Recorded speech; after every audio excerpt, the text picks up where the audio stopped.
রসুল আকরাম সাল্লাল্লাহু আলাইহি ওয়াসাল্লাম বলেন, তিনটি গুণ যার মধ্যে বিদ্যমান থাকবে সে ঈমানের স্বাদ পাবে।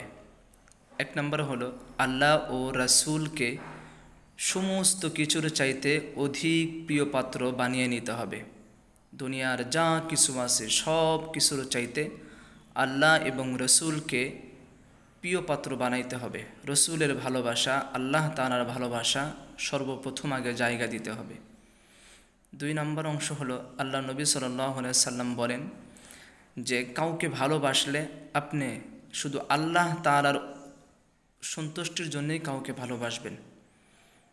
কাউকে ভালোবাসতে হলে আপনি আল্লাহ তাআলার সন্তুষ্টির জন্যই তাকে ভালোবাসবেন, দুনিয়ার কোনো কারণে আপনি ভালোবাসতে পারবেন না। তো আমরা তো আজকে দুনিয়ার মধ্যে কাউকে ভালোবাসি স্বার্থের কারণে একে অপরকে আমরা মহাব্বত করি, ভালোবাসি। স্বার্থ ফুরিয়ে গেলে তখন আর কেউ ভালোবাসা দেখানোর জন্য আসে না। তিন নম্বর হলো যে আপনি কুফরিতে প্রত্যাবর্তন করবেন, মানে আপনি ঈমান এনেছেন, ঈমান আনার পরে আপনি খারাপ কাজ, কুফরি কাজ যেটাকে বলে, সেই কাজের মধ্যে আপনি এইরকম অপছন্দ করতে হবে যে আপনাকে যদি আগুনের মধ্যে ফেলে দেওয়া হয় তাহলে আপনি কেমন অপছন্দ বোধ করবেন।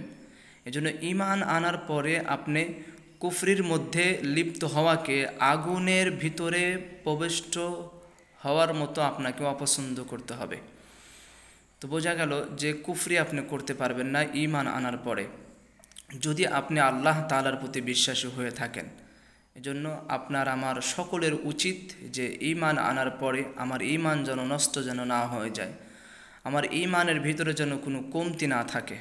ইনশাআল্লাহ আমরা সবাই চেষ্টা করব। ভিডিওটা শেয়ার করুন সকলকে শোনার।